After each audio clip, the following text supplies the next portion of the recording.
Hello guys, good morning to y'all. As you can see here, fresh this Monday morning, if you're in Europe at least. There's been a new patch released, update 39.284. Just woke up, got myself a cup of coffee, sorry. And I figure I'll give you my fresh thoughts and opinions on this newly released patch. So, let's play the trailer, see what's up. We are ready, General. Now we will crush our enemies. It's time for the July update, and it's bursting at the seams with new features and improvements. The first of these is the new Mongol themed event that comes with a new map, a competitive single player scenario, and a brand new cheat code. There have been 86 random map script improvements since the last update, all aimed at creating more balanced map generations. Please click the link in the description if you'd like to see all of them, plus everything else added in this update.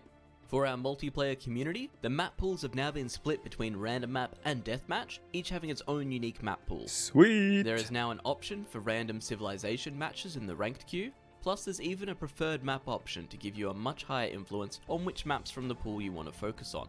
Community voting for the map pool is now available. All you need to do is log in at ageofempires.com and select your 3 favorites for the 1v1 and team game random map pool. The multi-building queue now also takes remaining trading time of queued objects into account. Oh, animal will now wait, that was pretty. That's sick. Do is log in at ageofempires.com and select your 3 favorites for the 1v1. Most of what we've seen so far is fairly known, but this now also takes remaining trading time of queued objects into account. Oh, sick! Clicking a herdable animal will now select all herdables instead of just a single type. As an example, clicking on a sheep will now also select goats. Farmers now more efficiently spread out over a group of idle farms when tasked to a single farm. With the update also comes a whole new range of balance changes. Let's have a look at the highlights. Battle Elephant trample damage has been reduced from 50% to 25%. Condottieri attack has been increased to 10 from 9 and are also now affected by the Italian's unique technology Pavis. The Elite Cataphracts upgrade cost has been reduced to 1,200 food and 800 gold, down from 1,600 food and 800 gold. Logistica has also had its cost reduced to 800 food and 600 gold from 1,000 food and 600 gold. Korean military units, except for siege weapons, now cost 20% less wood, from 15%. To balance this, the base wood cost of the war wagon has increased by 5, and base wood cost of the turtle ship increased by 10. The Karambit warrior cost is decreased by 5 food, now only 25 food and 15 gold to produce. The Portuguese gold reduction bonus has been increased to 20%. To balance this, the cost of the caravel has had its gold increased by 3. However you like to play Age of Empires, the July update has improved upon it. Enjoy the new update, and we'll see you on the battlefield. Damn, some really interesting stuff there. I obviously knew about some of the balance. You guys know we're in Discord with the devs and everything, where you can give feedback on the balance changes and such. So I knew about certain of the things here, but that multi-queue thing is sick. That has been fixed. That's been something that has been like turning people off a little bit from multi-queue, because you could queue up one town center. If you have 2 town centers on a control group, if one villager was being produced 90% in one town center and in the other town center it was 10%, there is still a chance that a villager will be queued up behind the 10% villager, meaning it will be, yeah, you get it, right? So that's gonna make multi-queuing even better, which is a good thing, I guess, because it's been something a lot of people at this point are used to multi-queuing, so I think that is good. So it's time again. July update is here. New seasonal event, okay. Ranked matchmaking updates, as we know. Preferred map and preferred random saves, good stuff. Various balance changes and bug fixes to 6 civilizations and several campaigns. A long list of map improvements, that's good. There's been some weird map generations. I would say Arena in particular. I'm sure you guys have seen that. AI improvements? No! The dream gets worse and worse every freaking update. Pathfinding improvements sounds good. Horde Genghis Khan approaches during the Mongol Civ event. New map, Land Nomad. Exclamation mark 284. Not sure what that means, but okay. New competitive single player scenario. New player lookup functionality in profile menu. This will be the first release where your votes helped determine the ranked map pool. Nearly 5,000 votes were cast for the maps you wanted to see, with 6 emerging victorious to join the 1v1 and team game map pools. Four Lakes, Hideout, and Golden Pit was apparently voted into the 1v1. I don't remember what I voted for. I think I voted for Ghost Lake. Oh, what's Ghost Lake? Ghost Lake is already in. I don't know what the map pool looks like now. I'll surely find that out as I play the game. Valley, Oasis, Lombardia. Okay, fair enough. I think I like the idea that community can vote for maps, but I think the maps that we had to choose from wasn't very experimental or interesting. It was very much the same bread and butter standard maps we've had before, which is fine in general, but there are a lot of good maps out there, and I wish they would explore that a little bit further. Okay, let's just carry on here. This is just how to download it. Again, there will be a link to this video in the description, along with my new Instagram link. Build Spotlight. Okay, the Mongolian Civ Celebration event. Let's check this out. Oh, that's loud.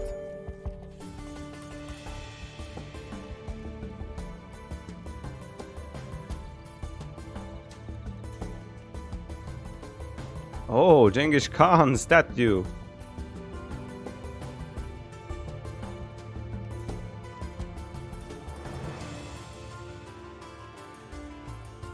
Yurts? Ah, cute. Wait, what is this? Your army awaits you in the city. Ah, the E3 Mongolian scenario.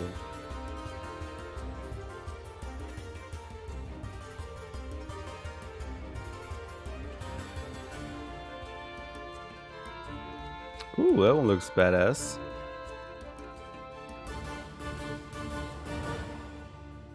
So it's Mongolian celebration event. Interesting indeed. The Mongols. Rewind to the clock a year ago when DE was first debuted on the E3 2019 stage. So there is now complete a set of new challenges to unlock profile icons, visual mods, as well as the new campaign cheat code. Then compete in the revamped E3 Mongol scenario to earn your spot on the global leaderboard. That's exciting. That's something I'm gonna try and get top spot there. So you guys can compete with me there. See if you guys can beat me. New profile icons. Okay, this is pretty much everything they said. Yes, we can. Oh my god.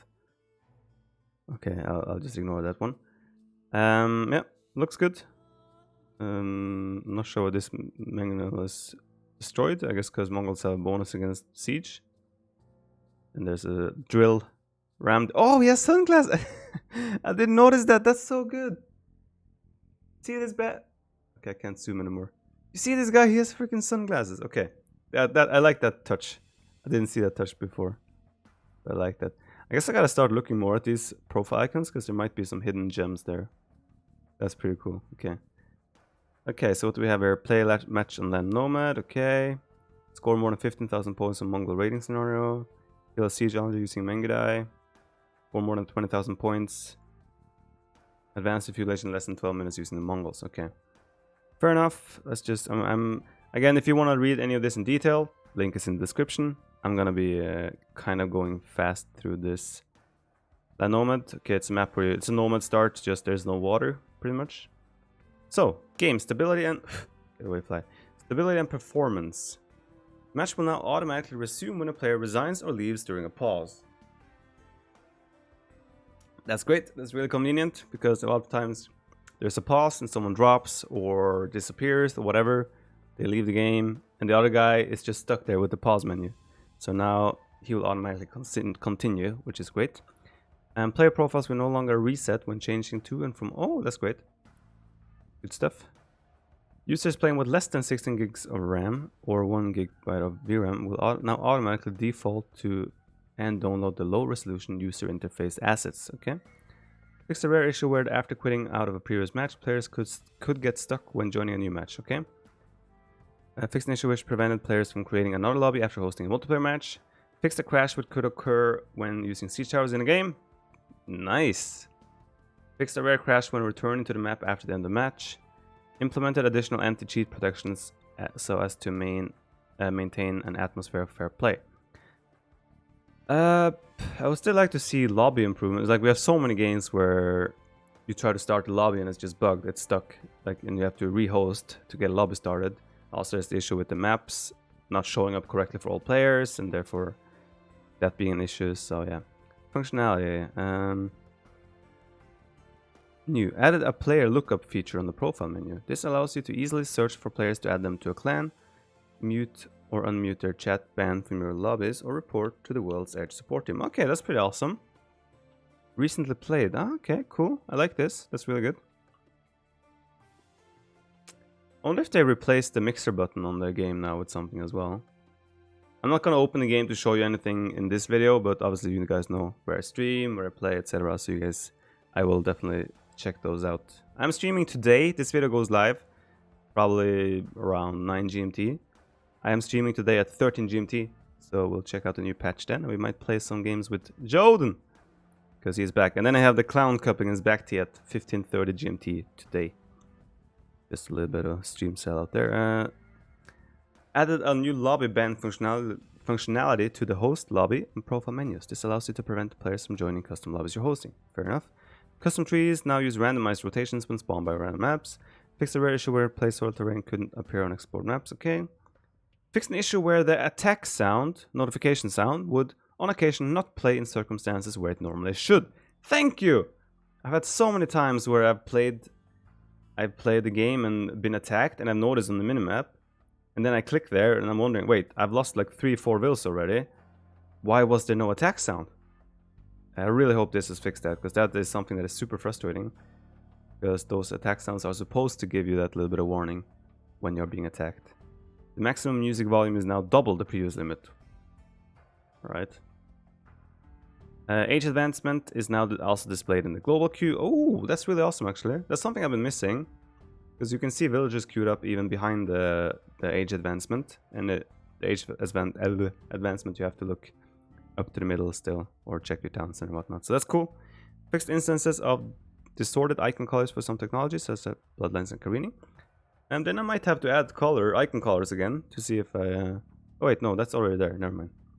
I was thinking about display future researches. Player icons now dynamically update when displaying friend or foe colors. Okay. Display future technologies setting now works as intended in campaign missions. Okay. The display future technologies setting now works properly when playing all technologies available to players. Okay. Tech tree now loads the correct visualization when open. Ah, yes.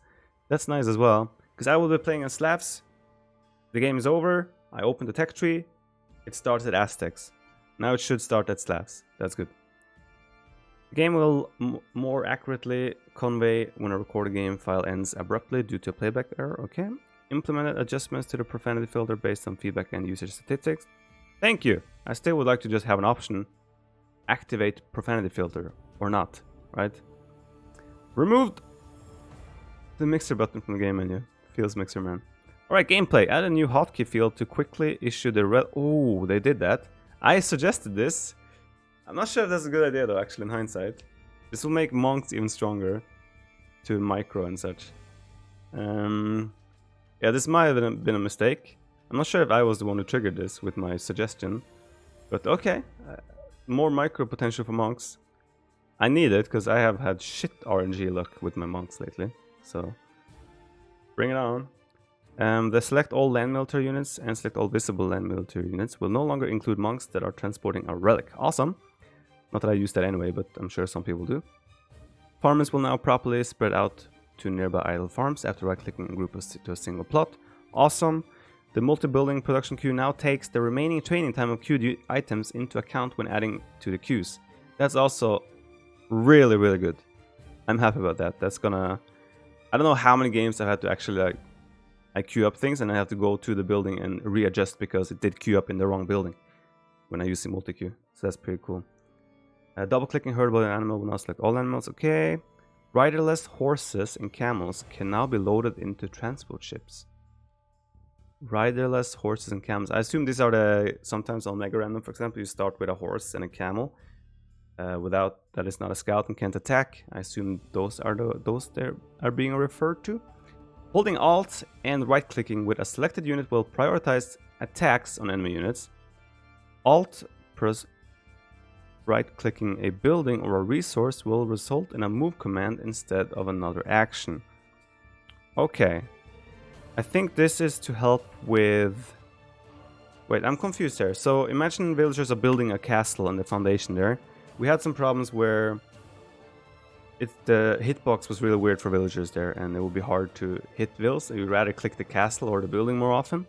So my question then is, if I hold Alt and right click towards the villager, will it think I'm trying to click the castle and then just issue a move command? We're gonna have to see. Either way, if this works as intended perfectly, that's great. Looking forward to use that. Also would help with things as moving units under towers, for example. Or just, yeah, if you don't want to attack and just want to move into position, that's going to help a lot. Trebuchets will no longer immediately repack when after unpacking.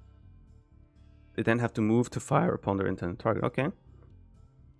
The confirmation prompt will no longer appear when deleting incomplete buildings or a group. Okay. Fixed a legacy issue where gates rotated to northeast-southwest orientation would vanish when building a structure adjacent to them. I haven't noticed that, but okay, sounds good. Fixed an issue where units ordered to follow would not always acknowledge a new movement command. Good stuff. Fixed an issue where deleting a building foundation before quickly swapping to a different object would instead result in deletion of the last object. I think this is... I remember seeing Doubt playing once where he was like jumping through castles and then clicking delete on a castle that wasn't finished, and he accidentally deleted another castle, if I'm not mistaken. So I assume this is addressing that. Fixed a rare issue where using shift click to remove villagers from the training queue would remove the villager currently being trained. Okay, cool. Fixed a rare issue where the cliffs could be destroyed when hit by projectiles. I've heard about that one. I was thinking about exploring it, but I figured as well, rather not show that to people. Campaigns, I'm gonna skip that part because I'm not really into campaigns at the moment. I get a lot of questions asking when will I do campaign again. I will return to it. I just need to find the right time. That makes sense. I don't think it's a good idea for me to record campaign for you guys when I'm not in the mood, because I don't think that will provide the same quality content, if any of my content is quality, to you guys. And I'd rather wait until I'm in the mood and feel like playing it, so it will be more enjoyable for all of us.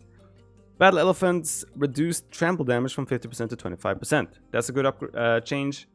I like that. It should make battle elephants more reasonable. The one thing I'm worried about now, though, is that this is a new patch and is right before the finals of Deathmatch World Cup. This might change certain balancings there, but at least it's equal for everyone. So, yeah, Condottiero increased attack from 9 to 10. I agree with that change. So far, I agree with both those changes. Elite Cataphract reduced the food cost from 600 to 1200 for Elite. That's good. Logistic as well reduced from 1000 to 800. Cataphracts were sort of underutilized because how many upgrades you need and how expensive they are. Now you get a 600 food discount pretty much on their technologies in the castle, and I think that's good. I don't think it changes too much, except giving Byzantines a little bit more incentive to actually make cataphracts, and to me that's a good change. Pavis now also provides +1 melee armor and +1 pierce armor to Condottiero units. I think that's good as well. I think they will have same pierce armor now as champions, and same melee armor as well, maybe melee armor even one more. I actually don't know for sure, but I think this is a good upgrade as well. Condottiero has been really, since they removed the pierce armor and lowered their attack, they've been a really bad unit, honestly. So let's see if this brings them back into the meta. This is why I love these patches as well, guys. One change, these two changes now to Condottiero might suddenly bring Condottiero into the meta again, and then 4 patches from now they might be changed again, where they're suddenly out of the meta again, which gives us a constantly developing meta game to adjust and adapt to, and I think that is beneficial for everyone who loves the game, because it just keeps the game fresh, right? I really like that. As their civilization bonus, military units except for siege weapons now cost 20% less wood to train, was 15. I'm not sure if they needed this. Honestly, I felt like Koreans was in a pretty good place at the moment. But okay, I mean, it just does affect them a little, obviously, in a positive way. But it probably won't put them into the genre of being overpowered as well, right? However, I think their galley units suddenly become viable a lot. Spearmen, that helps it helps in everything, right? Pretty much. So we'll see. That means the war wagon now, they increased it by 5, so they now cost 92 wood instead of 94, which is still very cheap. Turtle ships now cost 152 instead of 153. Oh boy, oh boy. Okay, fair enough. I think that is fine. Karambit warriors decreased food from 30 to 25. I think that is fine as well. Karambits feel quite underwhelming at the moment, so this is a nice little adjustment to see if they can enter the meta again, just like the Condottiero. Portuguese, as their civilization bonus, all units now cost 20% less gold to train, was 15. Does that mean that Orion guns are also cheaper? I need to play more Portuguese. It's a beautiful change. I think Portuguese as well was one of those things that kind of felt like they were in a good place.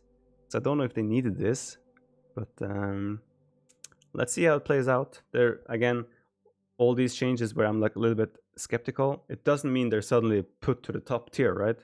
It's just like, was this really a change needed? Maybe there was something else would be better. But yeah, we'll see. Yeah, I think Portuguese was already a decent civ, and now they might even become a good civ. So let's see. Caravels increased the base cost by build by 3 gold. After the civilization discount, the total cost is now 34.4, was 34. Okay. So this also counts for water units, which makes their galleys, Demos, fire galleys as well, cheaper, which further makes Portuguese even stronger on water maps, where they were already one of the strongest civilizations. So we'll see about that. Tatars!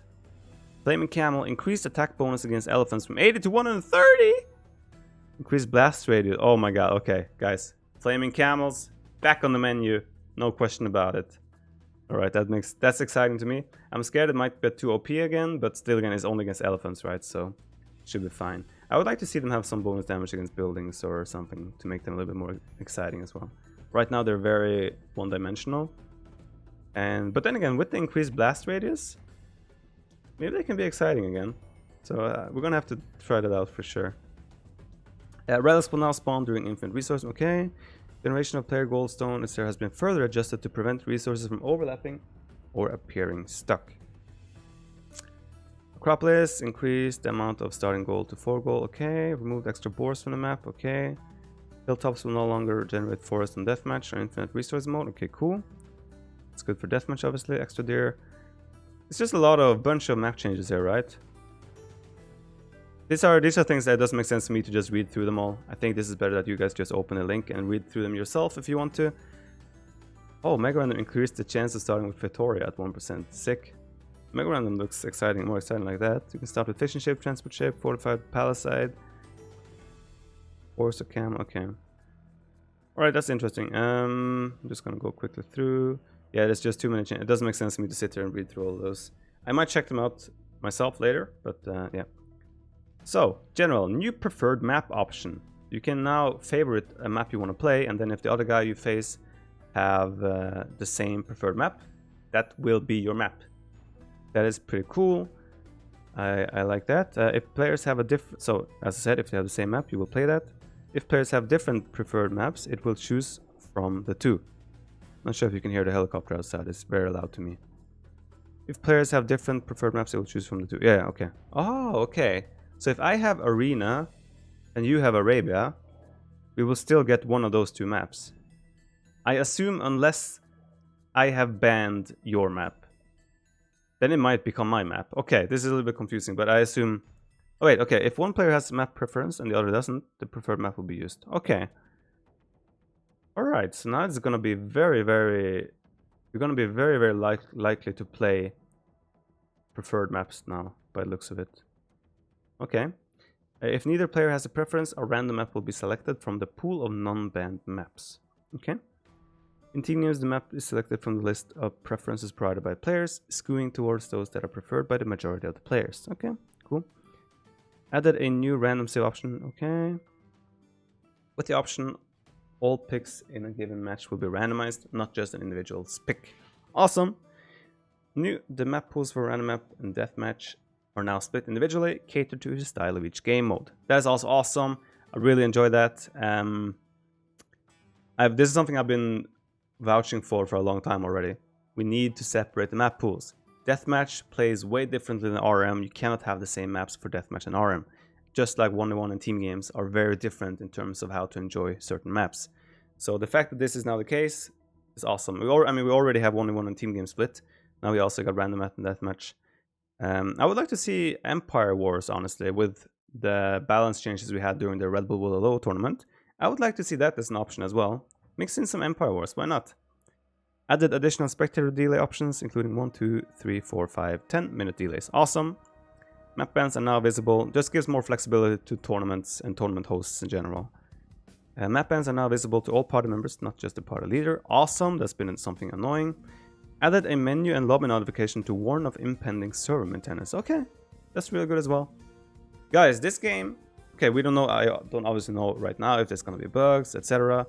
History has shown that there has been a few happy little accidents or unhappy accidents with these patches, but every single patch just seems like such a massive improvement on the game in general that even though they do mess up sometimes and there are mistakes and there are bugs, the fact, look at this, like they're listening to all our feedback, they're improving the game step by step, and if this is being kept up, our Game of Age Empires will be in an amazing state over time. So this is one of the reasons why I feel so excited about the game at the moment. So 1-1 map pool is Arabia, Arena, Baltic, 4 Lakes, Ghost Lake, Golden Pit, and Hideout. Sounds good to me. Fairly versatile, diverse. Yeah, I like the map pool at the moment. It's okay. We have had most of these maps before, but it's fine. The map pool will change every 2 weeks, if I remember correctly. So that's also something that is awesome in itself. Team map pool is as follows: Arabia, Arena, Black Forest, 4 Lakes, Mega Random, Valley, Oasis, Lombardia, and Land Nomad. Big map pool there for team game. Should be satisfactory. Deathmatch is Acropolis, Arabia, 4 Lakes, Ghost Lake, Golden Pit, Golden Swamp, Kilimanjaro, Serengeti, Valley. All maps that are included in the Deathmatch World Cup at the moment, except Valley. So couldn't be better, honestly. This is actually a great map pool for Deathmatch, I think. Team Deathmatch, Arabia, Sea Nodes, Ghost Lake, Golden Pit, Golden Swamp, Valley, Oasis, Lombardia, Kilimanjaro. Cool. AI. The suffering of my life at the moment. AI control players may now delete a wall tile. Okay. AI players may now delete and abandon building foundations located to enemy fortification. Okay. AI players may now inform their allies about enemy player positions by sending a chat message. Okay. Players can now change the attack stance of converting scouting units. Oh, sick. Updated the AI build orders to enable a smooth progression curve. Damn it. Updated the AI player response to Eagle Warrior rushes. Damn it. AI control scouts can now path to the edge of the map to capture sheep. Okay. Fixed an issue which prevented AI players from training the most effective units to counter specific enemy compositions. Wait, fixed an issue which prevented AI players from training the most effective units to counter. Damn it! Fixed an issue which would cause AI to send too many villagers to defend against a tower rush. Implemented a variety of minor fixes and strategical improvements to the AI player behavior. Improve the behavior of the AI when assigned to the new Definitive Edition civilizations, okay? Oh no. Some adjustments have also been made to the extreme AI behavior. Extreme AI players may preemptively send spearmen to resource drop sites to protect gatherers when enemy cavalry attacks are expected. Damn it! Extreme. I'm starting to get scared about my chances to ever beat the 4 AI. Improve the behavior of melee units as they surround and clash with tightly packed armies, such as when cavalry units surround and try to attack a death ball of archers. Yes! Okay. Obviously, I don't know how this is going to play out, but that's awesome. It's been very questionable behavior sometimes from melee units, especially when you try to surround a group of range units. So let's hope that will help a lot. Exciting stuff either way. Scripting, none of my business. Modding, none of my business. Scenario editor, none of my business. So ongoing investigation, connectivity, and community report issues. Okay, cool. All right. Again, just another patch with a ton of new features, awesome stuff. I'm excited to see. I really hope this patch is flawless and doesn't introduce a lot of extra bugs. Either way, like I said already, these frequent patches, I know it's been a while now, but these frequent patches make this game constantly fresh and exciting to play. So I'm really happy about that. This patch looked really positive as well, so I'm excited to play it. And yeah, hope you guys enjoyed. Thanks for watching, and I'll see you guys around on my stream on YouTube.